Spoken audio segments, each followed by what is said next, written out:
Transport নিয়ে যাওয়ার আসলে কোনো সদর ট্রাঙ্গটা এটা অলরেডি আমাদের কি কাজ অবস্থা? বসার পর শুরু হয়ে যাচ্ছে। আমাদের এটার জন্য বাজেটও আছে এবং ইনশাআল্লাহ এটা কাজ শুরু হয়ে যাবে। শুধু এটা না, চট্টগ্রাম শহরের ম্যাক্সিমাম রাস্তা আমরা বর্ষার পরে ধরবো। শুধুমাত্র অক্সিজেন রোড যেটা, সেটা আমাদের এই প্রকল্পের মধ্যে নেই, সেটা আমরা আমাদের পার্সোনাল রাজস্ব ফান্ড দিয়ে সেটা আমরা করে দেবো ইনশাআল্লাহ। মানে ট্রাঙ্ক রোডের এই অবস্থা বছরের পর বছর আসলে এটা আসলে ইনফ্যাক্ট আগে যেটা হয়েছে, এখন তো আমি যখন এসেছি তখন তো আসলে কাজগুলো আমরা মাত্র শুরু করছিলাম। তো এরপরে বর্ষা চলে এসছে।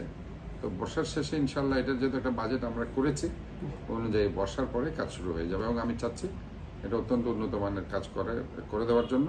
এবং এই ব্যাপারে আমাদের অলরেডি সেটা একটা বাজেট অ্যালোকেটেড হয়েছে এবং আশা করছি সেটা আমরা দ্রুত কাজ ধরতে পারবো বর্ষা শেষ হলে।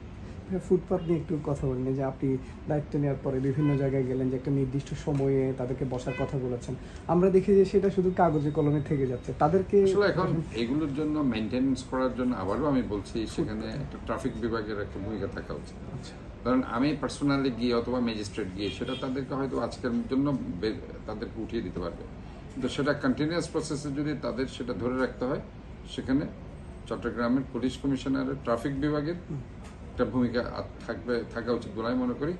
কারণ যানজট এটা কিন্তু অবশ্যই তাদের কনসার্ন এবং আমরা আমাদের মতো করে কালকে যেমন আমি দেখেন স্টেশন রোডে সেখানে আমি নিজে তাদেরকে উঠিয়ে দিয়েছি। এখানে কোনো ম্যাজিস্ট্রেট ছিল না আমার সাথে, আমি এককভাবে গিয়ে সেখানে আমার যে সিকিউরিটি ফোর্স ছিল তারা সহ তাদেরকে আমি কমপ্লিট ক্লিয়ার করে দিয়েছি। তা আমি আশা করছি এখন আমরা পরবর্তীতে আরও এটা জোরদার করব।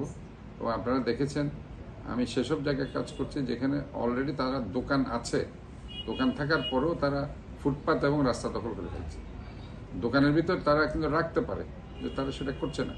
তো ওই জায়গাগুলোকে আমরা প্রথমে লোকেট করছি এবং সেগুলিতে আমরা একটু সৌন্দর্য বর্ধনের প্রয়োজনে রাস্তার পাশে আমরা কিছু টব লাগিয়ে দিব। ওই টব লাগিয়ে দিয়ে একটু সৌন্দর্য বর্ধন করবো, এই চিন্তা ভাবনা আমার মাঝে। ভাই একদম শেষ প্রশ্ন, আপনি তো যখন দায়িত্ব গ্রহণ করেছেন এই